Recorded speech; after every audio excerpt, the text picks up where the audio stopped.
कभी मिलन, कभी बिछड़ना, कभी तुम्हारे होने का एहसास होना, कभी तुमसे अलग हो जाने का एहसास होना।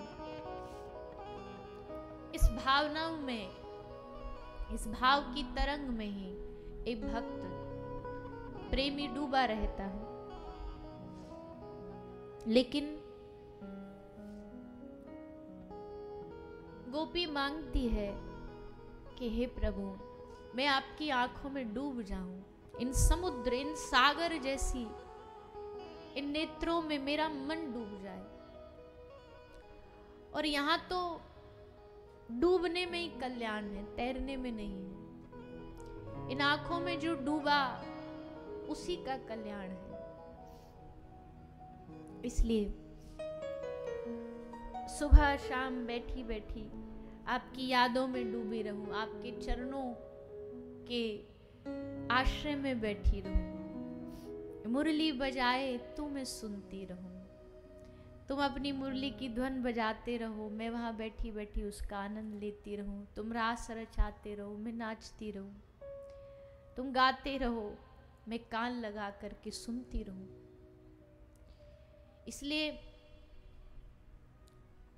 प्रार्थना करें भगवान से, श्री श्याम सुंदर से, कि हमें इस रस, इस परम रस में डूबने का एक अवसर मिल जाए। क्योंकि इसमें जो डूब गया ना, फिर तो हो गया उसका काम। फिर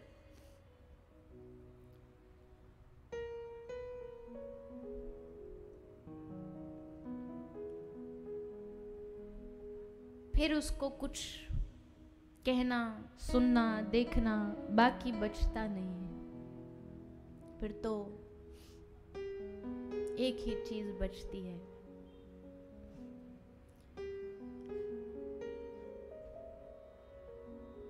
मुझे दुनिया से नहीं कोई काम, मुझे दुनिया से नहीं कोई काम, हो मुझे दुनिया से नहीं कोई काम, हाँ मुझे दुनिया से नहीं कोई काम।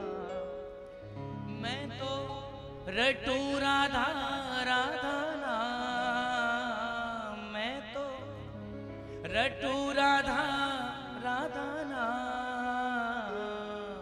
दर्शन करूं सुबह शाम, दर्शन करूं सुबह शाम। मेरे मन में विराजे श्याम दीवानी, जहाँ विराजे राधा रानी। मेरो मन लगो बरसाने में, जहाँ विराजे राधा रानी। मेरो मन लगो बरसाने में, जहाँ विराजे राधा रानी। जय राधे, जय राधे, जय राधे, श्री राधे। जय राधे, जय राधे, जय राधे, श्री राधे। जय राधे, जय राधे, जय राधे, श्री राधे। जय राधे, जय राधे, जय राधे, श्री राधे।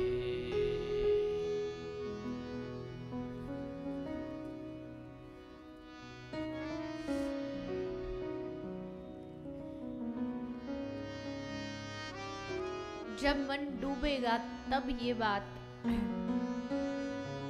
दिल से निकलेगी। अभी तो हमें दुनिया से बहुत काम है, दुनिया से हमें बहुत कुछ आशाएं हैं, उम्मीदें हैं, पर जिस दिन डूब जाएंगे उस दिन दोनों भुजा फैला के कह देंगे उनसे, मुझे दुनिया से नहीं कोई काम, मैं बस रटूं राधा राधा नाम। उस दिन ये बात दिल से निकलेगी, हृदय से निकलेगी, तब मन से ये पुकार निकलेगी। जब एक आश्रित भक्त आश्रय में बैठ करके उनके पुकारता है, उनको दोनों हाथ उठा के जय जय श्री राधे, जय जय श्री राधे, उनके हृदय में वात्सलता उमड़ती है। कोई बैठा बैठा रो रहा है, चीख रहा है, पुकार रहा है, तब उनका हृदय पसीजता है और तब उनकी कृपा की दृष्टि अपने उस आश्रित पर पड़ती है। तब तक उनको पुकारते रहना है, तब तक उनको बुलाते रहना है, उनके लिए रोते रहना है, उनको मनाते रहना है, उनको रिझाते रहना है।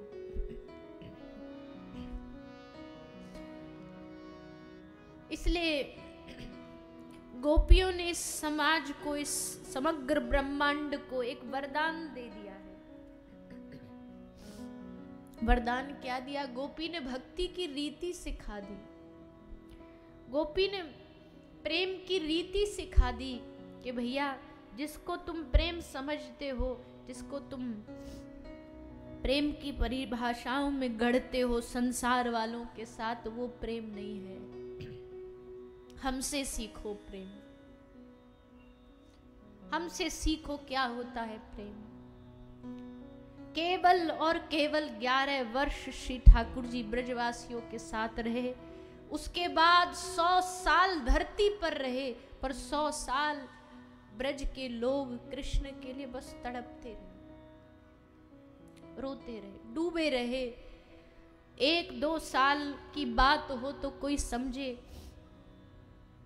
2-4 साल बाद तो कोई कितना भी प्रेमी हो उसकी विस्मृति हो जाती है। और जो प्रेम करने वाला वो छोड़ करके चला जाए और किसी और से जाकर के द्वारिका में वैभवता से रहे, ब्याह रचा ले, तो संसार का स्वाभाविक प्रेम होता तो मन से उनके लिए हमेशा अनर्गल बातें निकलती। इन्होंने हमारे साथ गलत किया, ये हमें छोड़ करके चले गए, पर गोपी क्या कहती है? आहा कृष्ण, तूने हम पे बड़ी कृपा कर दी। क्या? तू हमें कृपा में, आशीर्वाद में अपनी याद दे गई, अपनी विरह दे गया। ये ब्रज की गोपियों ने प्रेम दिया, ये ब्रज की गोपियों की रीति है। और ठाकुर जी भी इस रीति में बिक गए, लुट गए। अरे भैया एक बात बताइए, इंसान सब चीजें स्वीकार कर लेता है, पर उसको सबसे ज्यादा प्रिय होती है उसकी स्वतंत्रता, उसे स्वतंत्र रहना पसंद है। पर ब्रज में आके भगवान ने अपनी स्वतंत्रता हटा दी। जो भगवान स्वतंत्र था, जो भगवान अबध्य था, वो ब्रज में आकर के रस्सी में बंध गया। वो भगवान छछिया भर छाछ पे नाच नचावे, उन गोपियों के प्रेम में नाच रहा है, लुट गया। ऐसा अद्भुत प्रेम इस ब्रज की नगरी ने श्री ठाकुर जी को दिया। और प्रभु ने भी फिर बदले में कोई कमी नहीं छोड़ी। भगवान ने भी अपने ब्रह्म स्वरूप को बुला दिया। जब कभी कभी जरूरत पड़ती ना, तभी भगवान योग माया को बुलाते थे कि अब थोड़ा सा तू मेरा सहयोग कर, मुझे थोड़ी देर भगवान बनना है, ब्रह्म बनना है। जैसे गिरिराज जी धारण करने तो योग माया को बुलाए, तू थोड़ी देर आ जा, उंगली पर धारण करने तो तेरा बल चाहिए। उसके बाद क्या कहते, उसके बाद योग माया को कहते तू लौट जा, क्योंकि अगर तू रहेगी तो कहीं फिर से मेरे मन में वो ब्रह्मत्व भाव ना आ जाए, इसलिए तू लौट जा, तू चली जा यहां से। ऐसे प्रभु बन गए ब्रज में, ब्रज की धरती में। ऐसा अद्भुत आनंद ब्रज में ठाकुर जी ने दिया गोपिकाओं को। 7 वर्ष की अवस्था में श्री गिरिराज जी धारण कर लिए। श्री गिरिराज जी धारण करके ब्रज के लोगों को बचाया। विश्वास भरोसे के साथ ब्रजवासी गिरिराज जी के नीचे आके खड़े हो गए। पर धन्य है भैया ब्रज के लोग, धन्य है इनका भाव, धन्य है इनका प्रेम। ऐसे समय में भी कन्हैया को कह रहे हैं, लाला तू थक गए होगो, तू नेक्स्ट सो जा, हम संभाल लेंगे।